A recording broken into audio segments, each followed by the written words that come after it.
আসসালামু আলাইকুম ওয়া রাহমাতুল্লাহ। হ্যালো এইচএসসি, কেমন আছো সবাই? আজকে তোমাদের জন্য একটা ভিডিও করলাম। আশা করি তোমরা খুব উপকৃত হবে।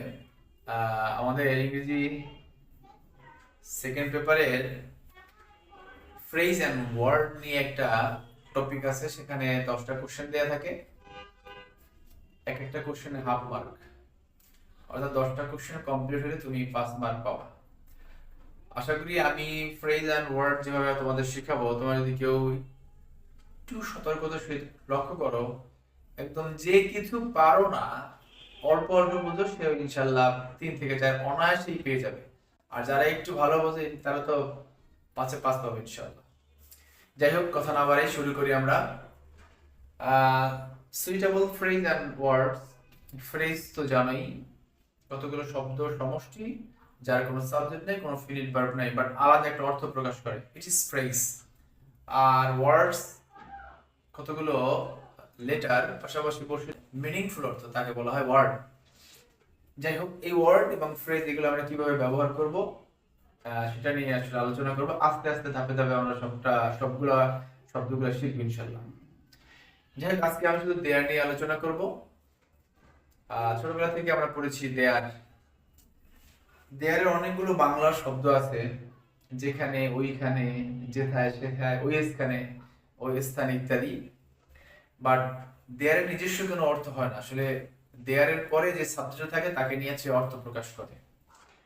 আসি আমরা দেখি, আমরা এটা সহজে পারার জন্য আমরা খেয়াল করব, যেই সেন্টেন্সটা আমাদের দেয়া থাকবে ওই সেন্টেন্সের মধ্যে যদি কোনো ভার্ব পাই আমরা, সেটা ভার্ব বেস ফর্ম হতে পারে, পাস্ট টেন্স হতে পারে। বাট আমাদের মনে রাখতে হবে, দেয়ারের পরে অলওয়েজ ভার্ব বসে। দেয়ারের পরে অলওয়েজ ভার্ব বসে, সেটা প্রেজেন্ট ফর্ম হতে পারে, পাস্ট ফর্ম হতে পারে। অর্থাৎ কোথাও কোনো কিছু ছিল, আছে, এমন বুঝায়, সেই ক্ষেত্রে আমরা দেয়ার ব্যবহার করি। কোথাও কোনো কিছু ছিল বা আছে। যেমন একটা question, long ago dash live and mighty warrior Kublai Khan he build an amazing place. Amazing শব্দ তো সবাই জানে, মজৎকার। মজৎকার না চমৎকার, অভূতপূর্ব এক্সেট্রা ইত্যাদি, অনেক সুন্দর ইত্যাদি। যাই হোক, এখন এই যে লিভড, এটা ভার্বের 2 নাম্বার ফর্ম। আমরা জানি দেয়ারের পর অলওয়েজ ভার্ব বসে, তাহলে এখানে দেয়ার শব্দটা বসাইলাম আমরা। দেয়ার, আমরা একটা উদাহরণ লিখতে পারি এরকম, ড্যাশ ইজ আ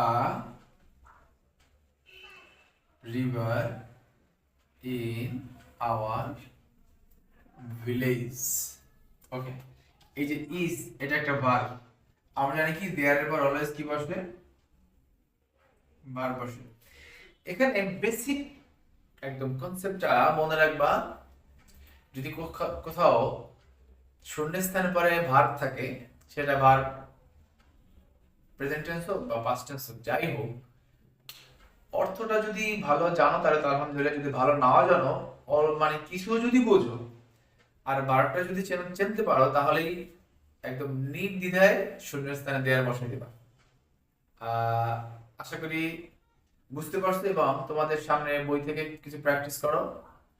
তোমার শুধু শূন্যস্থানের পরে ভার্বগুলো খোঁজো, যে কোথায় কোথায় ভার্ব আছে, এবং উপর থেকে, অর্থাৎ তোমার গ্যাপ থেকে, সেখান থেকে দেয়ারটা নিয়ে এসে বসে দেখো, অ্যান্সারটা খোঁজো, দেখবে ইনশাআল্লাহ হয়ে যাবে। আজকে এই পর্যন্তই দেয়ার নিয়ে। সামনে আরো আলোচনা হবে, বাট আজকে এই পর্যন্ত। আল্লাহ হাফেজ। আসসালামু আলাইকুম ওয়া রাহমাতুল্লাহ।